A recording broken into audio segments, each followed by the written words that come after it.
Good evening, everybody. The president's brother, James, testifying before a joint committee, a congressional hearing today. The House Oversight and Judiciary Committees conducting a rare transcribed interview in combination. That transcribed interview, by the way, is just another set of words for sworn testimony. And we're learning a lot more about the partisan judge who levied a $350 million fine against former President Trump. As part of his ruling, Judge Engoron ruled that President Trump was guilty of fraud. But it turns out Engoron's record is hardly clean. According to a news report from the Jewish Telegraphic Agency, Engoron was sleeping with the secretary of the opposing counsel while serving as a law secretary on that particular case. To call that an ethical violation would be an understatement. The defense attorney in that case, named Nathan Lewin, accused Engoron of being influenced by his relationship with a woman, and that Engoron, quote, was drafting decisions and communicating, end quote, with the judge while dating the woman. This is all part of a much larger pattern for Judge Engoron, who is, in my judgment, about as psychopathic as any judge in the country could be. The man hasn't even tried to avoid the appearance of being a biased bigot and a Marxist Democrat hack. The psychopath in a robe is really what he is. Previously selected a Clinton appointee to oversee Trump's business in New York. Wasn't that handy? And do we need any more evidence that the lawfare against President Trump is nothing more than vicious assault by the Marxist Dems and the deep state to stop President Trump, to imprison him, to break him altogether, to destroy him? And let's turn now to Capitol Hill and that unusual joint hearing held by the Oversight and Judiciary Committees. House Republicans were questioning James Biden as part of their impeachment investigation into the president. His testimony could determine the entire fate of the impeachment. Why? Well, James Biden was a central figure in the Biden family's corrupt business dealings. He and Hunter Biden ran an obvious influence peddling scheme, and according to House Oversight Committee Chairman James Comer, James and Hunter Biden received more than $24 million from individuals and businesses located in China, Russia, Ukraine, Kazakhstan, and Romania. One major finding that's expected to be front and center of Republican questioning is, of course, $200,000, a check that James sent to his brother, the president, in 2018. The payment was labeled loan repayment. Chairman Comer has indicated the money might have come from a company called AmeriCorps, which he says is a, quote, financially distressed and failing rural hospital operator. Comer added that, quote, on March 1st, 2018, AmeriCorps wired a $200,000 loan into James and Sarah Biden's personal bank account. Not their business right now. And we appreciate you being with us, Congressman Andy Biggs. Congressman, first of all, let's start with what did you think of James's testimony today? Well, actually, I thought he provided some serious damage to his brother Joe and to his nephew Hunter. I think some of the things I heard today indicate pretty clearly that this was a corrupt business family, and it went on, and there were a bunch of people in their orbit and satellite also were engaged in questionable practices as well. He did nothing to dispel the notion that Joe Biden was the product. He was the brand. They were selling access. They were selling influence, all of that, and they were getting money. So there's some very specific things I could go into, and if you'd like, but I just some things. That's my general impression of today. Well, give us what you think was the most persuasive to you, that they are a crime family and that President Joe Biden in particular is a beneficiary of the family business, which was selling the quote unquote Biden brand, or another way of saying selling his office. Yeah, so think of it this way. Jim Biden said today that Hunter told him or portrayed to him that the chairman of CEFC, which is that shadowy Chinese energy company, was the protege of Xi Jinping. So let's just get this out there. They all understand the nexus between the company that they're doing business with Xi Jinping. And then at the same time, the Bidens are saying, oh, but wait a second, it was a private Chinese company. It was not a private Chinese company in the sense that the protege was closely affiliated with Xi Jinping, the head of the CCP. So I think that was really interesting. Another thing about the $200,000, this is how he explained that, the loan repayment that he gave to Joe Biden. This is intriguing, so follow this. He said Joe Biden never has had any money. He's never had anything. So Jim Biden needed some money. He had some bills due. He was awaiting some money. He couldn't make the payments, so he needed some money. But he would not go to his brother Joe. He says, I don't recall even ever talking to Joe about a loan. But he went to Joe's lawyer and he said, look, how's Joe doing? Has he got some money? The lawyer says, yeah, he's got some money. He says, okay, I need $40,000. And then he later comes back for $200,000. The checks for that are paid on the client trust account. They're not paid on Joe Biden's account. They're not paid by Joe. They're saying Joe didn't even know this money was out, that there was a loan. So the question is, did the lawyer do something unethical by writing $250,000 out of Joe Biden's trust account? And by the way, for a guy who never had diddly squat, he's got multiple houses, right? And so why didn't Jim Biden repay that $240,000 by writing a check to the trust account of the lawyer for Joe Biden? It's because it wasn't for a loan repayment. I don't buy anything in that story. He should have been returning that to the trust account, not to Joe Biden directly, especially since Joe Biden ostensibly didn't know there was a loan.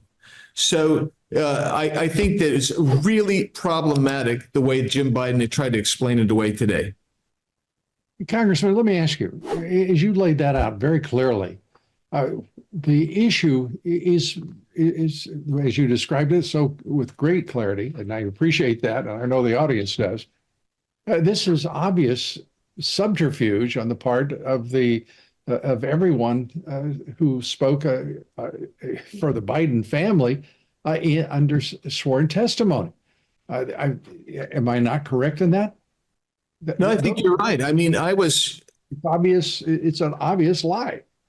Right. Yeah, I think you're right. I agree with that. I mean, to me, it was interesting that sometimes before he'd finished a single phrase, he was then later coming immediately back to contradict what he had just said.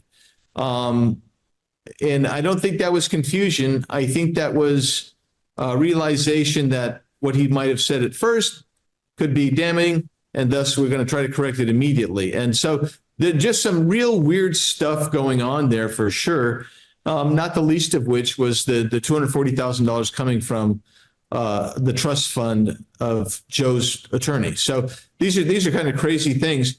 But I mean, I don't know how you can explain this away. Why isn't there a violation when you are told that the company that you represent, that Hunter Biden is 50-50 partners with, that's what he testified to today, is basically the protege of the CCP head, Xi Jinping. So as I look at this, I'm astounded by the clumsy responses of the attorneys and for the family members, including, of course, James, because they've had months and months to put together a story to explain this, to come up with some sort of clever response that is credible. And yet they haven't even bothered to do that in the midst of this, it seems. So where do we go from here? Well, first of all, I just want to say you're right. They haven't thought up a good story. And the reason that they haven't thought up a good story is because the left-wing media keeps covering for them and buries this stuff. Where we go from here is we got Hunter Biden coming in to testify next week. That will be interesting testimony. There'll be a lot to say. It's going to be a long deposition. And then there are others that I am pursuing, other former business partners of Hunter Biden, who've indicated to me, or their intermediaries have indicated to me that they knew that Joe Biden was participating and receiving benefits. And even, look, face it, so that's what I'm doing. I'm pursuing other interviews as well. The Democrats say they want to interview some people, so we're going to look and see maybe we do that too. But the point is, ultimately, let's just face what it is. Joe Biden is dirty. His family has participated in that. He was the product. They all knew he was the product. Joe Biden knew he was the product. Joe Biden was receiving benefits from selling influence and corruption. And we just have to acknowledge that that's the case, unfortunately. Well, Congressman, I wanted to take some time to this evening to talk about the border as well, but we're going to save that for another time. We're out of time. Thanks for bringing us up to date and giving us your thoughts and insight into what is going on in the investigations, the corruption investigations of the U.S. President, one Joe Biden. Congressman Andy Biggs, thanks for all you do. Thank you, sir. Coming up, our colleges and buyer until the evidence became so overwhelming that the public would not ignore it. And finally, the Harvard Corporation did. So we're going to take that story up as well for you. And we'll be talking with one of the people who has championed merit and meritocracy for America for a very long time in the face of the diversity push by the largest institutions in the country. And next, we're going to be looking at the most comprehensive COVID vaccine study to date. It's global, and it confirms our worst fears. And what many have been warning us about, the vaccine causes an increase in heart and brain conditions and more. We'll have more on the shocking study, and the inventor of mRNA, Dr. Robert Malone, is our guest here tonight. Stay with us. He's straight ahead. Welcome back. Claudine Gay resigned as president of Harvard University in shame and controversy amid allegations of bigotry and plagiarism. Gay is what you get when you sacrifice merit on the altar of diversity, equity, and inclusion, whatever that means. Most people don't have any idea. And by the way, the people who crafted it know only that it works. Gay was under the authoritarian absurdity of DEI and affirmative action policies, a star. But only under those policies could someone so unqualified lead one of the most prestigious universities in America. It was a moment that should have awakened the woke from their stupor in this country. Indeed, many people took it as an indicator that the tide is turning against the very policies that have promoted people without reference to their merit, without reference to standards or their talent, or fit for even the job. It was all about skin color. Instead, those loons group is demanding Harvard continue to defend Gay's image. What could be more craven and grotesque than to do that in the face of the evidence of her bigotry and her plagiarism? They're calling also for the formation of a DEI task force. Now, we really need another task force on campus. Those are hardly in short supply. But here is the takeaway. The key takeaway. These people have completely abandoned anything resembling principle or any objective standard of merit. And that's why they're doubling down now after Gay's downfall, rather than reflecting on why liberals are turning on her, why society is turning on the very idea that meritocracy has, well, no merit. Reflection entails, of course, a degree of guilt, and to feel guilt, first, shame, and the left has absolutely none of that. It's as shameless as it is ruthless, and it will fight as hard as it can to hold on to the power that it has seized under the absurdities of DEI, affirmative action, you name it, the acronym they've tried. Well, Heather McDonald has been on the front lines of this fight for a very long time. She's a distinguished fellow at the Manhattan Institute. She is best-selling author of When Race Trumps Merit, and she is our guest here tonight. And Heather, thanks for being with us. I want to begin with, do you feel vindicated, at least slightly, by the fact that society right now is beginning to take note of the importance of meritocracy? Well, all I can say is it's about time, Lou. I'm not the only one who's been warning society about the dangers of destroying excellence in the name of racial diversity, and especially what's going on in the universities, and people turned their eyes away. They were indifferent or uninterested, or maybe just well-meaning in a very preposterous way. But really, we still have to keep fighting. We have not won this war. It'll be very interesting to see who Harvard names as a replacement for Claudine Gay. I suspect it's going to have to, the choice will have to check off several intersectional boxes of identity victimhood. And if that's the case, we'll know that nothing really has changed. But, you know, I think what your listeners have to understand, Lou, is that the diversity complex, this massive juggernaut that is taking down virtually every meritocratic institution in the United States, is founded on a lie. And that lie is that America continues to be a racist country and that there's ongoing discrimination going on. And therefore, we need these diversity sinecures at Harvard to make sure that black students are not discriminated against, or black professors are not discriminated against, or black presidents are not discriminated against. Wrong, wrong, wrong. There is not a single institution in this country that is not twisting itself into knots to hire and promote and admit as many blacks as possible. White males are at the bottom of the totem pole. They are the last considered. They have to be 3 times as good as anybody else to even be looked at for entry, say, into medical school or law school at this point. And the fact of the matter is that the reason that we have this bizarre narrative about phantom racism and diversity is that if we were to proceed on a colorblind basis, looking as Dr. King wanted us to do at people's accomplishments, we would not produce exact racially proportionate institutions. The reason is not racism. The reason is a vast academic skills gap between blacks on the one hand and whites and Asians on the other that make it impossible to have diversity and meritocracy at the same time. Any institution like Harvard that tells you, as it is still telling us, that it is committed to diversity has told you sotto voce that it is junked meritocracy.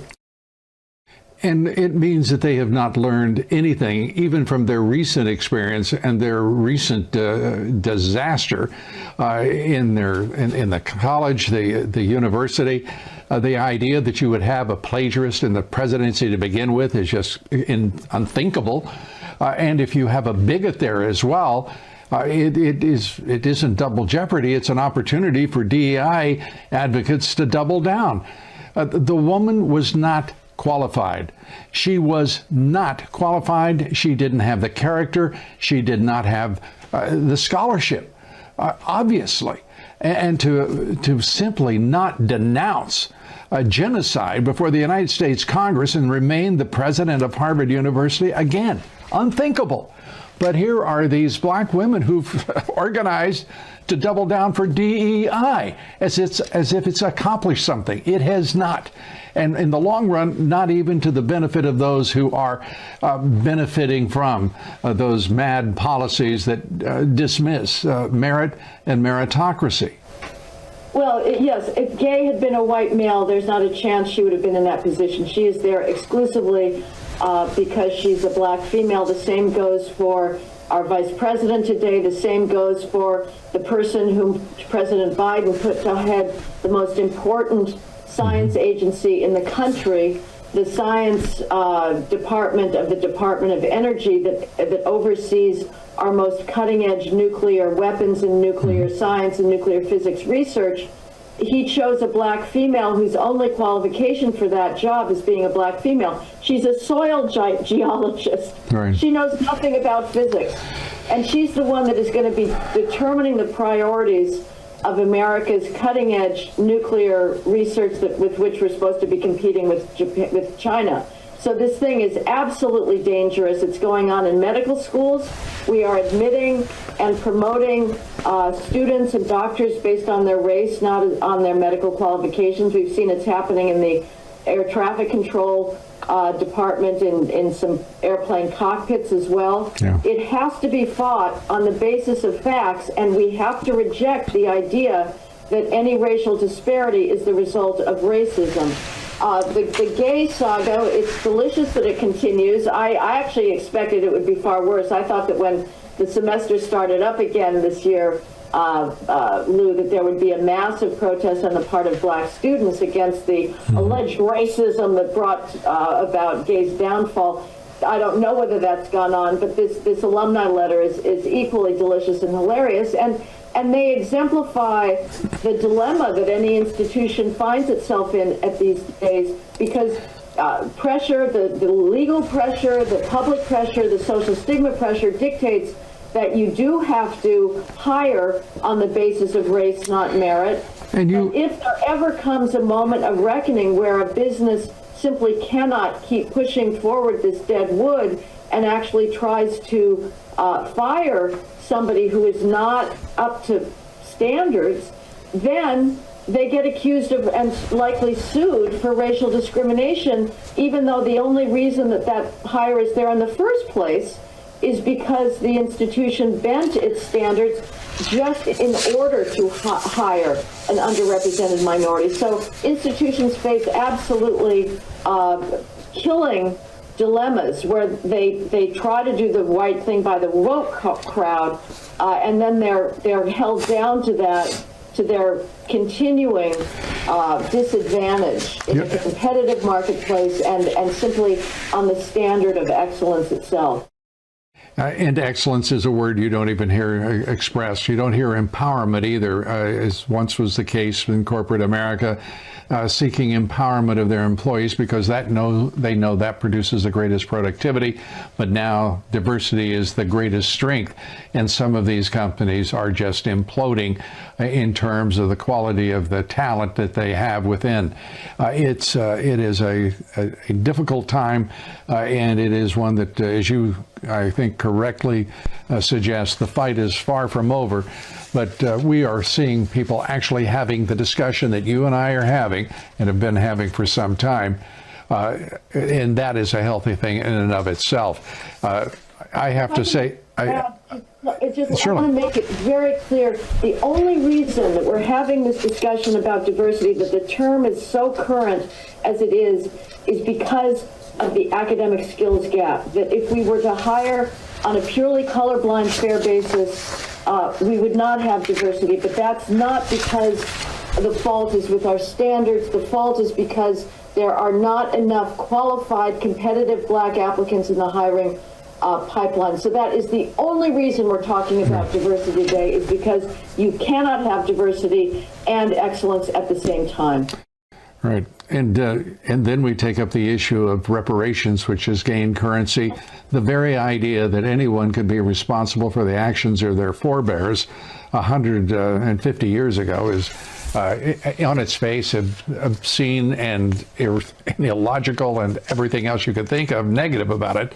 But it is gained currency and is bandied on left-wing corporate media, in boardrooms as well. Utter nonsense, and by the way, most of that nonsense emanating from the People's Republic of California. Heather McDonald, we thank you for being with us. We appreciate you being with us, and wish you all the best, and congratulations on bringing us to this point in this country. Thank you so much. Thank you. Well, coming up here next, around the COVID-19 vaccines, well, a lot of concerns swirling. No one wants to talk about it. The most powerful corporations in America have every incentive to stop people from asking questions, as they do on just about every principal issue in this country. But that won't change the fact that there is a growing body of evidence linking these drugs to heart and brain and spinal cord and blood disorders. When we continue, we'll have much more on that. And please join us each and every day for my daily podcast. That's 7 days a week on my podcast, The Great America Show. We hope you'll join us. Available at LouDobbs.com, Apple Podcast, iHeart, Spotify, wherever you get your podcast now, we'll be there. And we will be right back. Most damaging lies of the 21st century. The COVID-19 vaccine was safe and it was effective.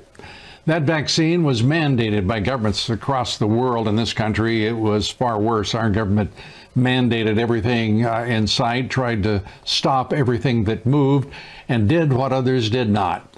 We mandated those vaccines, about half a dozen of them, on our youth, and the obvious lack of adequate testing and information about the vaccine's adverse effects was nowhere in sight during that pandemic. Millions of Americans who got the vaccine under threat of being banned from society or their jobs or the military or by the administration in any form. The Democrat Party united with Big Pharma, violating and stripping millions of Americans of their right to information, to free expression, and particularly medical freedom. Joe Biden led the way with this little charming piece of, well, medical fascism. This is a pandemic of the unvaccinated, and it's caused by the fact that despite America having unprecedented and successful vaccination program, despite the fact that for almost 5 months, free vaccines have been available in 80,000 different locations, we still have nearly 80 million Americans who have failed to get the shot. My job as president is to protect all Americans. So tonight, I'm announcing that the Department of Labor is developing an emergency rule to require all employers with 100 or more employees that together employ over 80 million workers to ensure their workforces are fully vaccinated. A lot of medical experts tried in various ways to warn us about this dangerous new medical technology. They were censored, they were silenced, they were dismissed in the national corporate media, they were fired from their jobs. But now, a new study proves that they, in fact, were right. How many total incidents of these consequences for taking that vaccine were there in this country? The American people deserve answers. And joining us here tonight, the founder of mRNA technology itself, Dr. Robert Malone, and amongst the first of the clarion voices to warn us of what was going on with Big Pharma and the mandated vaccines. Dr. Robert Malone, great to have you with us, and thanks as always for all you've done for this country. I'd like to say that, first of all, your reaction to this study, extraordinary.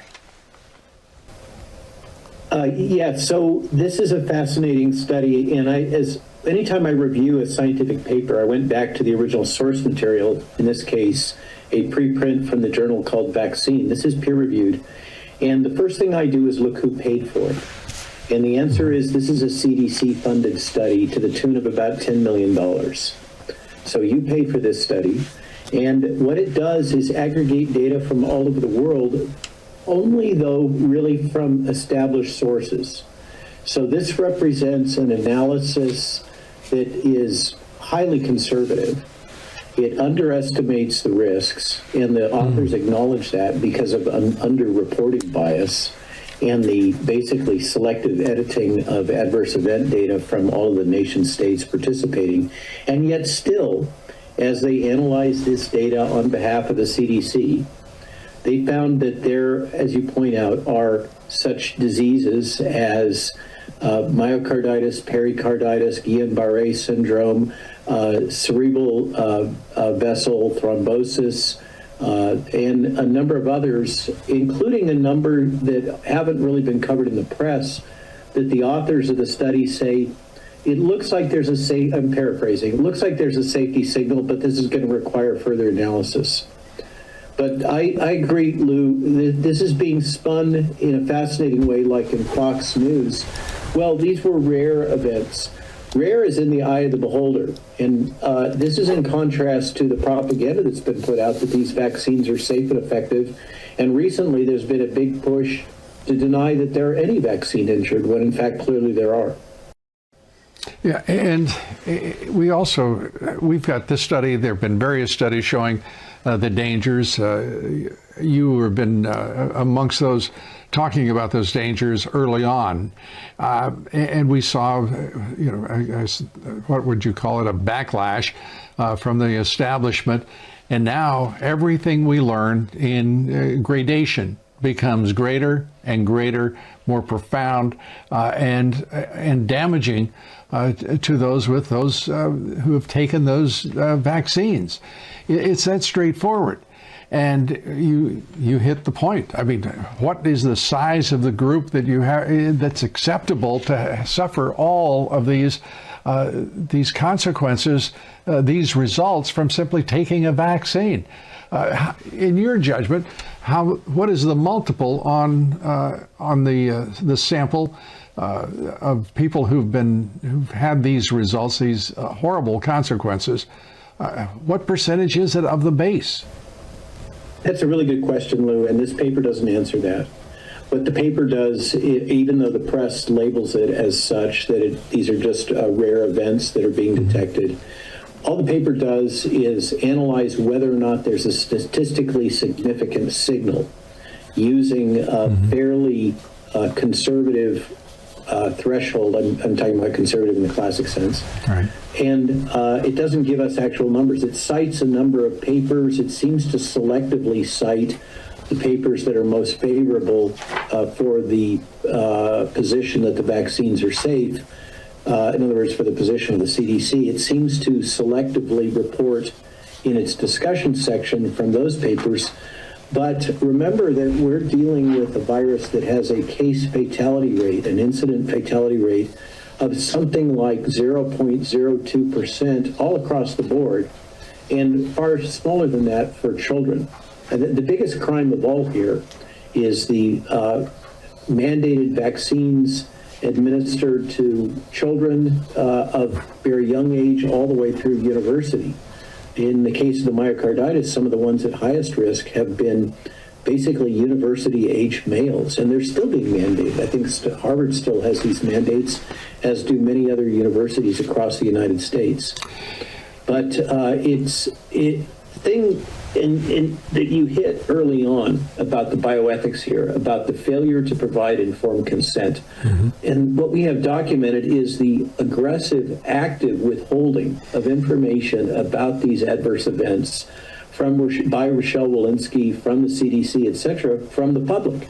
The public was prevented intentionally from obtaining informed consent. So all these folks that have had these damages had no idea that they could have been damaged from receiving this product. They were propagandized otherwise. And we all remember it. Get the vaccines to save grandma, they're safe and effective, et cetera. It turns out they are neither. They are not safe, and they don't perform in the way that they were advertised to us by Mr. Biden and so many others, that these would prevent the spread, replication, and disease in individuals. They don't prevent disease, they don't prevent death, they don't prevent spread, they don't prevent replication. I stand, despite the Washington Post calling me a liar on this, I still stand in the position these are not effective. Right. And this article, which has intrinsic bias to underreporting safety, clearly documents that these are not safe products. Let me ask you a couple of pertinent questions currently for parents, for those individuals who are thinking about taking the vaccine. First, how many people today what percentage of the population is taking the vaccine, accepting the vaccine? I have not heard official estimates of what it is with the latest round of boosters, but the buzz that I'm hearing is it may be as low as 5% of the population Right. Oh, that are taking these latest boosters. And with that, we now have general agreement, is it not true, throughout the medical community, that we shouldn't be giving this to children, these vaccines to children? Is there that agreement at least? I'm not so sanguine about that, Lou. There is still a lot of propaganda, a lot of physicians that have been incentivized to hide the adverse events. Pediatricians are still being financially incentivized to administer this vaccine. The other day, I went to Walmart to pick up some routine drugs, and the pharmacist took me aside and asked me specifically, "Are you fully up to date with all your vaccines?" The efforts to continue to push these products are ongoing in every venue that is possible. And as we conclude here, your sense right now as to whether or not we're going to, in your judgment, subordinate the CDC, as fouled up a public health agency as it is, to the global fouled up health agency, the World Health Organization, which is what the Biden administration is seeking. Right. What you're referencing is the WHO essentially expanded pandemic accords and the international health regulations that are being negotiated in private right now. Right. And remember that the WHO is backpedaling right now. Recently, Mr. Tedros said that WHO didn't mandate any of these things, masks or social distancing or the vaccine, etc. I heard a fascinating analogy. What the WHO has done is akin to what the federal government does to the states. It says, through the CDC and other entities, it says, we really expect you to do these things, but it's up to you to decide whether or not to do them. But if you don't do them, you're going against recommendations. And the WHO has essentially taken the federal government's tactic and is now deploying it globally. Right. So they are able to keep this position that, well, we're not guilty. We didn't force you to take these products. We just advised you that your government should force you to take these products. But you don't think that they're sleight of hand. You don't think that they're going to succeed, do you? Real quickly, we're out of time, if you would. I think there's a high probability that these IHRs will go through, and the pandemic treaty, my understanding is the Biden administration fully intends to endorse this in a kind of a quiet, surreptitious way. Well, and the Senate is going to do nothing. Well, we'll see about that. We get a choice on November 5th, and hopefully we will have a result that will assure the continuation of the republic rather than its demise under the Marxist Dems.